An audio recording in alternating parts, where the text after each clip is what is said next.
Hello there, and the big news, I guess, on Monday is that the coronavirus is not really slowing down too much in India. Cases are continuing to grow at about 5.4% or thereabouts every single day. And that means the absolute number of cases are rising. Virtually every day we're seeing a record number of new cases. Yesterday, 7,000 cases, which put India into the top 10 in name of coronavirus cases.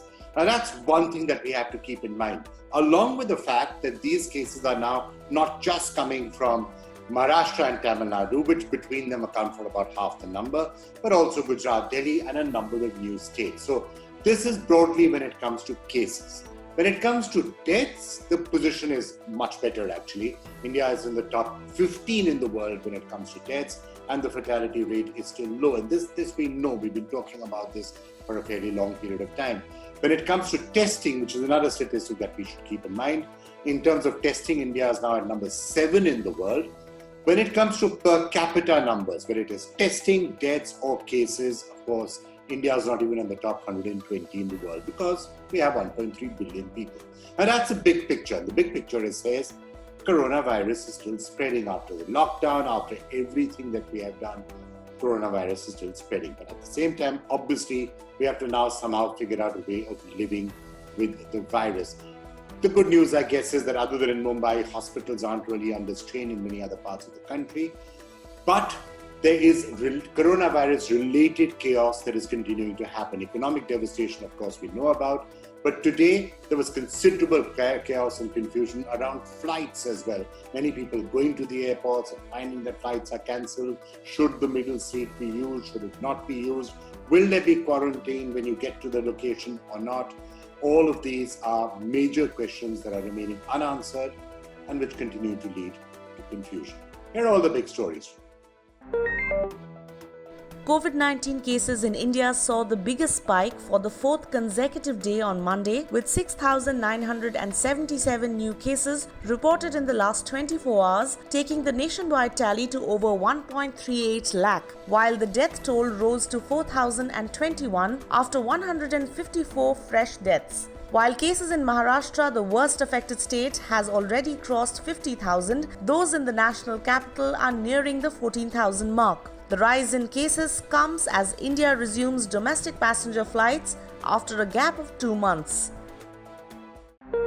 Delhi recorded 635 fresh cases of COVID-19 on Monday, taking the tally to 14,053 in the national capital. According to Delhi government's daily health bulletin, the number of active patients was 7,006, while 6,771 patients have either recovered and been discharged or migrated to other places. Delhi has been reporting 500 or more fresh cases every day for the last 1 week. The highest spike in cases was 660 on Friday last week. The government said a total of 174,469 COVID-19 tests have been conducted till date.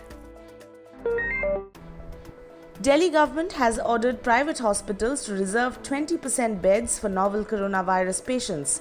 While addressing reporters through a video conference, Chief Minister Arvind Kejriwal said the order has been issued to 117 private hospitals in the national capital, and it will lead to the availability of 2,000 more beds for treating COVID-19 patients.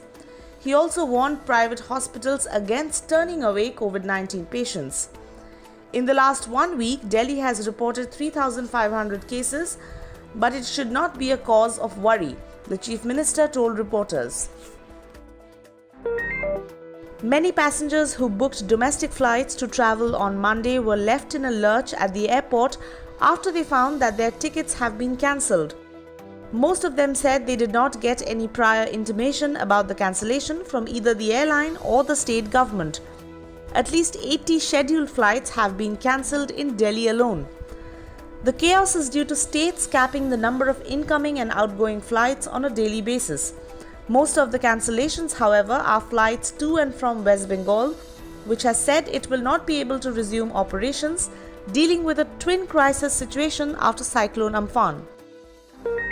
Union Minister Sadananda Gowda on Monday skipped the mandatory institutional quarantine after landing in Bengaluru from Delhi as domestic flights resumed operations. The Karnataka government has mandated 7 days of institutional quarantine, followed by 7 days of home quarantine for all domestic air passengers. But Gowda said he was exempted from the rule as he is a minister. He also said that he heads the centre's pharma department and it is his responsibility to ensure that there is no shortage of medicines during the coronavirus pandemic. Minister in Uddhav Thackeray's cabinet on Sunday tested positive for coronavirus.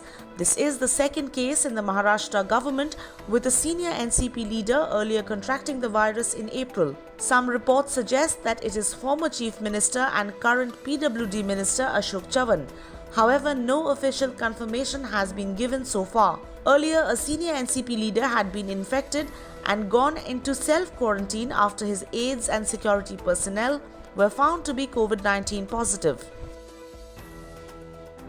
BJP leader Manoj Tiwari was seen violating the national lockdown and flouting social distancing norms to play cricket in Haryana. The state chief of the Delhi BJP visited Sheikhpura Unique Cricket Stadium in Sonipat without any facial covering. Taking to Twitter, Tiwari was a good sport as he wished everyone a strong immunity, but in pictures, he can be seen risking his immunity and health, entertaining a small crowd with his song Rinkiya Ke Papa. With 1,184 COVID-19 cases in the state, Haryana, like the rest of the country, is following the mandatory social distancing norms to slow the spread of the virus.